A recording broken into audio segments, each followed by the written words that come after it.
ಹಿಂದಿನ ಭಾಗದಲ್ಲಿ ಭೂಮಿಕಾ ತನ್ನ ದುರಹಂಕಾರದಿಂದ ಗಂಡನ ಮನೆನ ಬಿಟ್ಟು ತನ್ನ ತವ್ರ ಮನೆಗೆ ಹೋಗ್ತಾಳೆ. ಅನ್ಪೂರ್ಣ ಎಷ್ಟೇ ಹೇಳಿದ್ರು ರಾಜೀವ್ ಕೂಡ ಹೆಂಡತಿನ ವಾಪಸ್ ಕರೆಯೋದಿಲ್ಲ. ಕೂಡು ಕುಟುಂಬದಿಂದ ದೂರ ಆಗಿರೋ ಭೂಮಿಕಾ ಮತ್ತೆ ವಾಪಸ್ ತನ್ನ ಗಂಡನ ಸೇರ್ತಾಳ ಅನ್ನೋದನ್ನ ಇವತ್ತಿನ ಎಪಿಸೋಡ್ನಲ್ಲಿ ನೋಡೋಣ. ನೋಡೋದಕ್ಕಿಂತ ಮೊದಲು ಡಿಸ್ಕ್ರಿಪ್ಷನಲ್ಲಿ ಫೇಸ್ಬುಕ್ ಪೇಜ್ ಲಿಂಕ್ ಕೊಟ್ಟಿದ್ದೀನಿ, ದಯವಿಟ್ಟು ಫಾಲೋ ಮಾಡಿ. ಹಾಗೆ ನಿಮ್ಮ ಫ್ರೆಂಡ್ಸ್ಗೆಲ್ಲ ಶೇರ್ ಮಾಡಿ, ನಮ್ಮ ಫೇಸ್ಬುಕ್ ಪೇಜ್ನ ಸಪೋರ್ಟ್ ಮಾಡಿ. ಮಗನೇ, ಅವಳಿಗೇನೋ ಬುದ್ಧಿ ಇಲ್ಲ, ಚಿಕ್ಕ ಹುಡುಗಿ. ಆದರೆ ನೀನು ಕೂಡ ಅವಳು ಹಾಗೇನೆ ಕೋಪದ ಕೈಗೆ ಬುದ್ಧಿ ಕೊಟ್ಟಿದ್ಯಲ್ಲೋ. ಮೊದಲು ಹೋಗಿ ಕ್ಷಮೆ ಕೇಳಿ ನಿನ್ನ ಹೆಂಡತಿನ ವಾಪಸ್ ಕರ್ಕೊಂಡು ಬಾರೋ. ಹೌದು ಕಣೋ ರಾಜೀವ, ನೋಡು ಅವಳೇನೋ ಚಿಕ್ಕ ಹುಡುಗಿ, ಶ್ರೀಮಂತರ ಮನೇಲಿ ಬೆಳೆದಿರೋಳು. ಹಾಗಾಗಿ ಅವಳಿಗೆ ಇಲ್ಲಿನ ವಾತಾವರಣಕ್ಕೆ ಹೊಂದ್ಕೊಳ್ಳೋಕ್ಕೆ ಸ್ವಲ್ಪ ಕಷ್ಟ ಆಗುತ್ತೆ. ಸ್ವಲ್ಪ ದಿನ ಕಳೆದ್ರೆ ಅವಳಿಗೆ ಎಲ್ಲನೂ ಅರ್ಥ ಆಗುತ್ತೆ ಕಣೋ. ಮೊದಲು ಹೋಗಿ ಭೂಮಿಕನ್ನ ಮನೆಗೆ ಕರ್ಕೊಂಡು ಬಾ, ಆಗಿದ್ದಾಯ್ತು. ಆಗಲ್ಲ ಅದಕ್ಕೆ, ಅವಳಿಗೆ ಏನೂ ತಿಳಿದೇನೆ ಹೀಗೆಲ್ಲ ಮಾಡಿದರೆ ನಾನೇ ಬುದ್ಧಿ ಹೇಳಿ ಇಲ್ಲೇ ಬಿಟ್ಕೋತಾ ಇದ್ದೆ. ಆದರೆ ಅವಳಿಗಿರೋದು ದುಡ್ಡಿನ ಅಹಂಕಾರ, ದುಡ್ಡಿದೆ ಅನ್ನೋ ದರ್ಪ. ಅದೇ ಅಹಂಕಾರದಿಂದಾನೆ ಎಷ್ಟೆಲ್ಲ ಮಾತಾಡಿದ್ಲು, ನೀವು ನೋಡಿದ್ರಲ್ಲ, ನಿಮಗೆ ಗೊತ್ತು ತಾನೆ. ಅಂಥ ದುರಹಂಕಾರ ಇರೋಳು ಈ ಮನೇಲಿರೋದು ಬೇಡ. ಅದಕ್ಕೆ ಯಾಕೋ ಹೀಗೆ ಹೇಳ್ತಿದ್ಯಾ? ನೀನು ಅವಳನ್ನ ಪ್ರೀತಿ ಮಾಡಿ ಮದುವೆ ಆಗಿರೋ ತಾನೆ? ಅವಳೇನು ಅನ್ನೋದು ನಿನಗೆ ಗೊತ್ತಿಲ್ವೇನೋ? ಮೊದಲೆಲ್ಲ ಚೆನ್ನಾಗಿತ್ತು, ಇವಾಗೇನೋ ತಿಳಿದೇನೆ ಮಾತಾಡಿದ್ಲು, ಅಷ್ಟಕ್ಕೆ ಹೀಗೆ ಅವಳು ಬೇಡ ಅನ್ನೋ ನಿರ್ಧಾರ ಮಾಡ್ತಿದ್ಯಾ? ಎಷ್ಟು ಸರಿನೋ ಇದು? ಏನಮ್ಮ ತಿಳಿದೇ ಆಗಿರೋ ತಪ್ಪು? ನನ್ನ ಅಣ್ಣ ಅದಕ್ಕೆನ ಈ ಮನೆಯಿಂದ ದೂರ ಮಾಡಬೇಕು ಅಂತ ಹೇಳ್ತಿದ್ದಾಳೆ. ಇದು ತಿಳಿದೇ ಮಾಡೋ ತಪ್ಪ? ಈ ತುಂಬಿದ ಕುಟುಂಬನ ಒಡೆದು ದೂರ ಮಾಡಬೇಕು ಅಂತ ನೋಡ್ತಿದ್ದಾಳೆ. ಅದು ತಿಳಿದೇ ಆಗಿರೋ ತಪ್ಪ? ಹೇಳು ರಾಜೀವ್, ಅದು ಹಾಗಲ್ಲ ಕಣೋ. ನನ್ನ ಮಾತು ಕೇಳು. ನಮಗೋಸ್ಕರ ನಿನ್ನ ಜೀವನನ ನೀನು ಹಾಳು ಮಾಡ್ಕೋಬೇಡ ಕಣೋ. ನೀನು ಅವಳು ಪ್ರೀತಿ ಮಾಡಿ ಮದುವೆ ಆಗಿರೋರು, ಒಟ್ಟಿಗೆ ಬದುಕಬೇಕಾದವರು ಕಣೋ. ಅಂದರೆ ಏನದಕ್ಕೆ ನೀವು ಹೇಳ್ತಾ ಇರೋದು?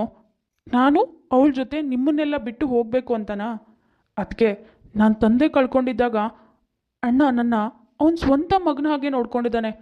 ನೀವು ಕೂಡ ಯಾವತ್ತೂ ನನ್ನ ಮೈದನ ಹಾಗೆ ನೋಡೇ ಇಲ್ಲ. ಹಾಗಿರುವಾಗ ನಾನು ಇವಾಗ ಬಂದಿರೋಳಿಗೋಸ್ಕರ ನಿಮ್ಮನ್ನು ಬಿಟ್ಟು ದೂರ ಹೋಗ್ತೀನಿ ಅಂತ ಹೇಗೆ ಅಂದ್ಕೊಳ್ತಿದ್ದೀರಾ ನೀವು? ಲೋ, ಅದು ಹಾಗಲ್ವೋ? ನಿನ್ನ ಅದಕ್ಕೆ ಹೇಳ್ತಿರೋದು. ನಿನ್ನ ಹೆಂಡತಿಗೆ ಬುದ್ಧಿ ಹೇಳಿ ಅವಳ ಜೊತೆಗೆ ಬದುಕು ಅಂತ.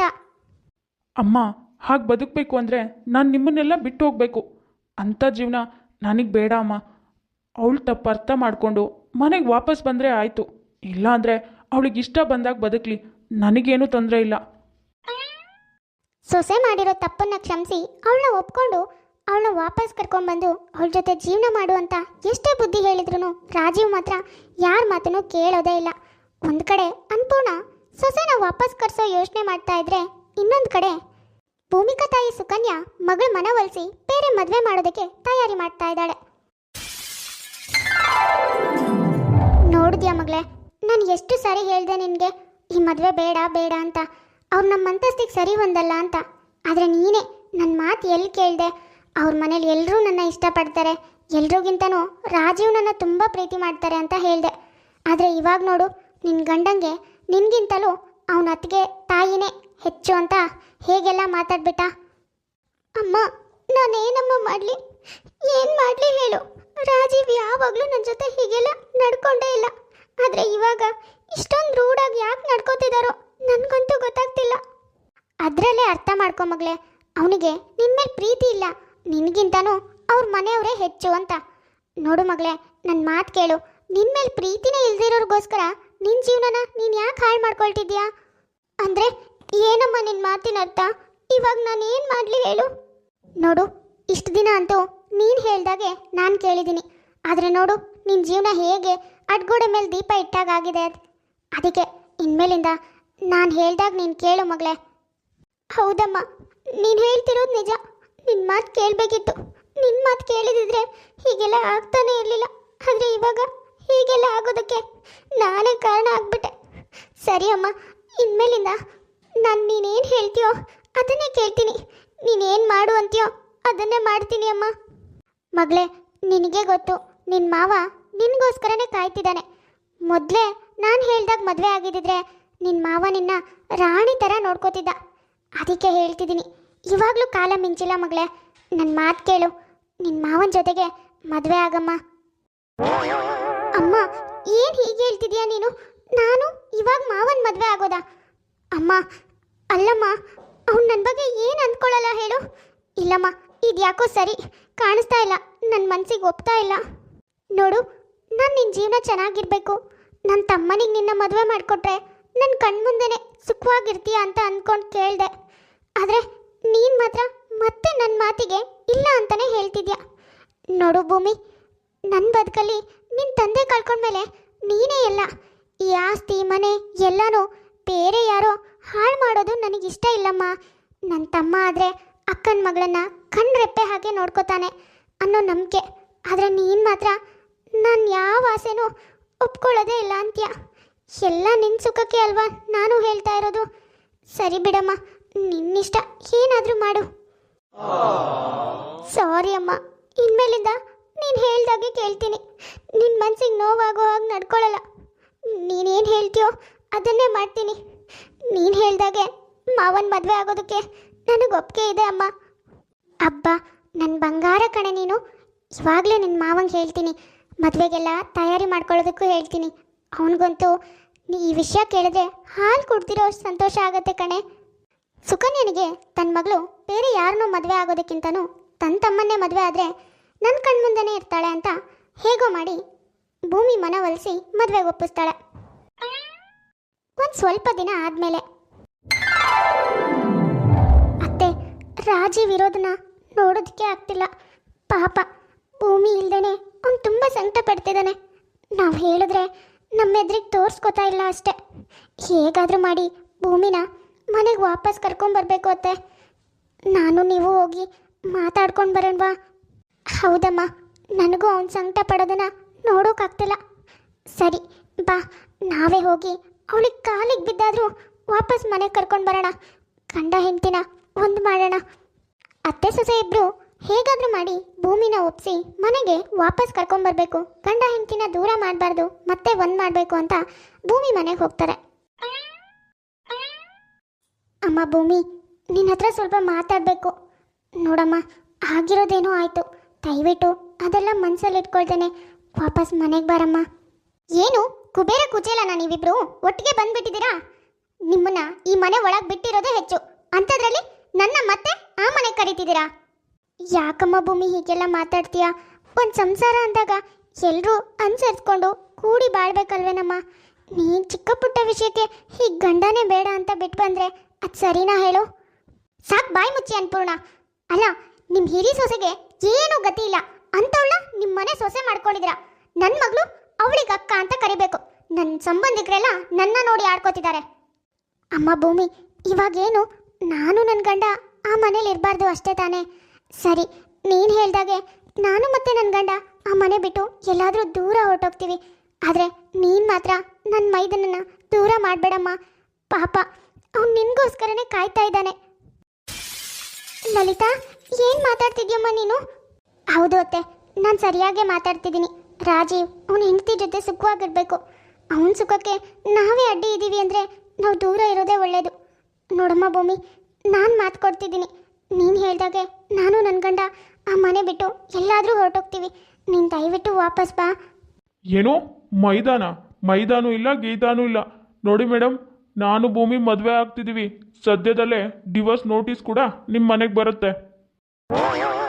ಭೂಮಿ, ಏನು ಹೇಳ್ತಿದ್ದಾರೆ ಅವರು? ನೋಡು, ದುಡುಕಿ ಏನೇನೋ ನಿರ್ಧಾರ ಮಾಡಬೇಡಮ್ಮ.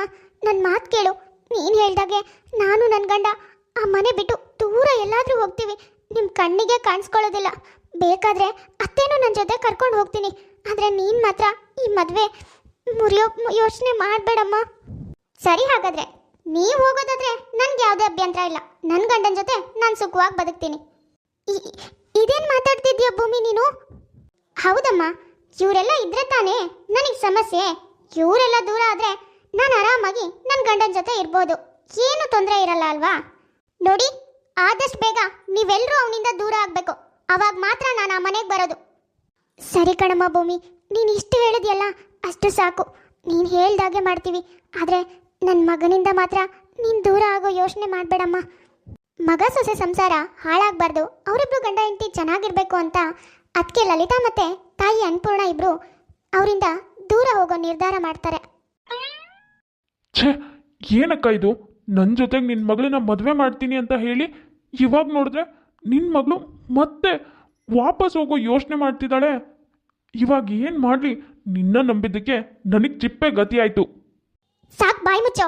ಅಷ್ಟು ಸುಲಭವಾಗಿ ಈ ನನ್ನ ಆಸ್ತಿನೆಲ್ಲ ಯಾರಿಗೋ ಸೇರೋದಕ್ಕೆ ಬಿಟ್ಬಿಡ್ತೀನೇನೋ?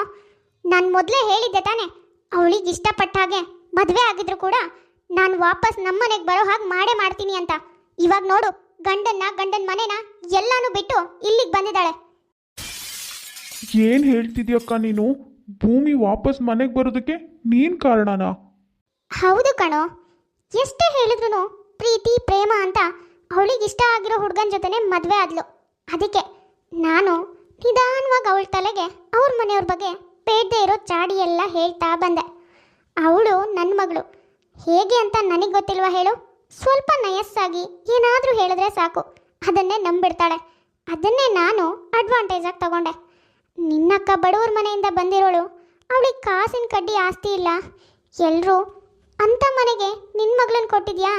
ನಿನ್ನ ಮಗಳು ಅವಳಿಗೆ ಅಕ್ಕ ಅನ್ಬೇಕು ಅಂತ ನನ್ನ ಅವಮಾನ ಮಾಡ್ತಿದ್ದಾರೆ ಅಂತ 2 ಹನಿ ಕಣ್ಣೀರು ಹಾಕ್ಬಿಟ್ಟು ಹೇಳಿದೆ. ಜೊತೆಗೆ ಹೇಗಾದರೂ ಮಾಡಿ ಅವಳನ್ನ ನಿನ್ನಿಂದ ದೂರ ಮಾಡು ಅಂದೆ. ಇವಳು ಅದನ್ನೇ ನಂಬ್ಕೊಂಡು ಮದುವೆ ಆಗಿ ಹೋಗಿದ್ದಿಂದನೂ ಶುರು ಮಾಡಿದ್ಲು ಬಾಯಿಗೆ ಬಂದಾಗ ಮಾತಾಡೋದಕ್ಕೆ. ಯಾರೇ ಆದರೂ ಅವ್ರ ಮನೆಯವ್ರ ಬಗ್ಗೆ ಬಾಯಿಗೆ ಬಂದಾಗ ಮಾತಾಡಿದ್ರೆ ಸುಮ್ಮನೆ ಇರ್ತಾರ ಹೇಳು? ಇವಳು ಗಂಡಂಗೂ ಸರಿಯಾಗಿ ಸಿಟ್ಟು ಬಂತು. ಸರಿಯಾಗಿ ಬೈದು ಮನೆ ಬಿಟ್ಟು ಹೋಗು ಅಂದ. ನನಗೂ ಅದೇ ಬೇಕಾಗಿತ್ತು. ಅದಕ್ಕೆ ಸೀದಾ ಮನೆ ಕರ್ಕೊಂಡು ಬಂದೆ ನೋಡು. ಇದೆಲ್ಲ ಸರಿಯಕ್ಕ, ಆದರೆ ಇವಾಗ ಎಲ್ಲನೂ ಸರಿಯಾಗತ್ತೆ ಕಣೋ. ಮದುವೆಗೂ ಒಪ್ಪಿದ್ಲು. ಇನ್ನೇನು ಮದುವೆ ಆಗಬೇಕು ಅಷ್ಟರಲ್ಲಿ ಈ ಅನಿಷ್ಟದವ್ರು ಬಂದರು, ಎಲ್ಲ ಹಾಳು ಮಾಡಿದ್ರು. ಛೇ, ಆದರೂ ಏನು ಚಿಂತೆ ಮಾಡಬೇಡ ಕಣೋ, ನಾನಿದ್ದೀನಲ್ವಾ. ನಾನು ಅವಳೆದ್ರಿಗೆ ಕೆಟ್ಟವಳು ಆಗ್ದೇನೆ ಅವಳನ್ನ ನನ್ನ ಕಡೆ ಹೇಗೆ ವಾಲ್ಸ್ಕೋಬೇಕು ಅಂತ ನನಗೆ ಚೆನ್ನಾಗಿ ಗೊತ್ತು. ಈ ಮದುವೆ ನಿನ್ನ ಜೊತೆ ನಡೆದೇ ನಡೆಯುತ್ತೆ. ಛೀ, ನೀನು ನನ್ನ ತಾಯಿ ಅಂತ ಹೇಳೋದಕ್ಕೆ ನನಗೆ ನಾಚಿಕೆ ಆಗ್ತಿದೆ. ಒಂದು ಆಸ್ತಿಗೋಸ್ಕರ ಮಗಳ ಜೀವನದಲ್ಲೇ ಆಟ ಆಡ್ಬಿಟ್ಟಿಯಲ್ಲಮ್ಮ. ನೀನು ಹೀಗೆ ಮಾಡ್ತೀಯ ಅಂತ ನಾನು ಅಂದ್ಕೊಂಡಿರಲಿಲ್ಲ. ನಿನಗೆ ಮಗಳಾಗಿರೋದಕ್ಕಿಂತ ಅವ್ರ ಮನೆ ಸೊಸೆ ಆಗಿರೋದೇ ಒಳ್ಳೇದು. ಇವತ್ತಿಗೆ ನನ್ನ ನಿನ್ನ ಸಂಬಂಧ ಮುಗೀತು. ಏನು ತಾಯಿ ನಮ್ಮ ನೀನು? ತಾಯಿ ಅನ್ನೋ ಪದಕ್ಕೆ ಅವಮಾನ. ಛೀ ಭೂಮಿ, ನಡಿಯಮ್ಮ ನೀನು. ಇಂಥವ್ರ ಹತ್ರ ನೀನೇನು ಮಾತಾಡೋದು? ಕೊನೆಗೂ ಭೂಮಿಗೆ ಇಷ್ಟೆಲ್ಲ ನಡೆದಿರೋದ್ರ ಹಿಂದೆ ತನ್ನ ತಾಯಿ ಕೈವಾಡ ಇದೆ ಅನ್ನೋದು ಅರ್ಥ ಆಗುತ್ತೆ. ಸತ್ಯ ತಿಳಿದ್ಮೇಲೆ ತಾನು ಮಾಡಿರೋ ತಪ್ಪನ್ನ ತಿದ್ಕೊಳ್ಳೋಕ್ಕೋಸ್ಕರ ಮತ್ತೆ ತನ್ನ ಗಂಡನ ಮನೆಗೆ ಬರ್ತಾಳೆ. ಮೊದಲಿನ ಹಾಗೇನೆ ಆ ಕೂಡು ಕುಟುಂಬ ಮತ್ತೆ ಒಂದಾಗಿ ಬಾಳತ್ತೆ. ಸುಮೇಧ್ ಅನ್ನೋರು ಕಮೆಂಟ್ ಮಾಡಿದ್ರು ಅವ್ರ ಬರ್ಡೇ ವಿಶ್ ಮಾಡಿ ಅಂತ. Hi Sumedh, wish you happy birthday. ನೋಡಿದ್ರಲ್ಲ ವೀಕ್ಷಕರೇ, ಇವತ್ತಿನ ನಮ್ಮ ವಿಡಿಯೋ ಸ್ವಲ್ಪನಾದರೂ ಇಷ್ಟ ಆಗಿದ್ರೆ ಪ್ಲೀಸ್ ನಮ್ಮ ಚಾನಲ್ನ ಸಬ್ಸ್ಕ್ರೈಬ್ ಮಾಡ್ಕೊಳ್ಳಿ, ಲೈಕ್ ಮಾಡಿ, ಶೇರ್ ಮಾಡಿ, ಹಾಗೆ ಕಮೆಂಟ್ ಮಾಡಿ. ತುಂಬ ಜನ ಹಾಗೆ ವೀಡಿಯೋಸ್ ನೋಡ್ತಾ ಇದ್ದಾರೆ. ಯಾರ್ಯಾರು ಹಾಗೆ ವೀಡಿಯೋಸ್ ನೋಡ್ತಾ ಇದ್ರು ದಯವಿಟ್ಟು ಸಬ್ಸ್ಕ್ರೈಬ್ ಮಾಡ್ಕೊಳ್ಳಿ. ಹಾಗೆ ಪಕ್ಕದಲ್ಲೇ ಇರೋ ಬೆಲ್ ಐಕಾನ್ನ ಕ್ಲಿಕ್ ಮಾಡಿ ಆಲ್ ಅನ್ನೋದನ್ನ ಸೆಲೆಕ್ಟ್ ಮಾಡಿ. ನೆಕ್ಸ್ಟ್ ಯಾವುದೇ ವಿಡಿಯೋ ಹಾಕಿದ್ರೂ ನಿಮಗೆ ನೋಟಿಫಿಕೇಶನ್ ಬರುತ್ತೆ. ನೋಟಿಫಿಕೇಶನ್ ಮೂಲಕ ನೀವು ವಿಡಿಯೋನ ನೋಡ್ಬೋದು. ಸರಿ ವೀಕ್ಷಕರೇ, ನಾನಿನ್ನ ಹೊರಡ್ತೀನಿ. ನೆಕ್ಸ್ಟ್ ವಿಡಿಯೋದಲ್ಲಿ ಮತ್ತೆ ಸಿಗೋಣ.